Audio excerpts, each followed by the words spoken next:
September 29 இன்றைக்கி பார்த்திங்கன்னா இதய தினம்.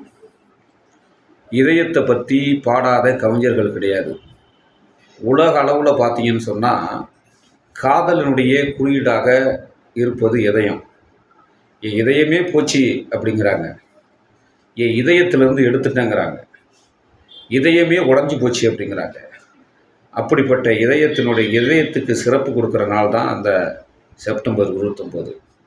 அப்படிப்பட்ட இதயம் செயல்பாடு என்பது ஒரு பம்பு தான். அது உடம்பில் இருக்கக்கூடிய இரத்தத்தை உடம்பில் இருக்கக்கூடிய அனைத்து பாகங்களுக்கும் ப்ரெஸ் பண்ணி கொண்டு செல்வது யார், அழுத்தம் கொடுக்குறதுன்னு சொன்னால் இதயம்தான். அப்படிப்பட்ட இதயத்தை நாம் சரியாக வச்சுக்கணும். காலையில் ஒரு 3/4 மணி நேரம், ஒரு 45 நிமிஷம் ஆச்சும் நம்ம உடற்பயிற்சி செய்யணும், வாக்கிங் போகணும், நடக்கணும்.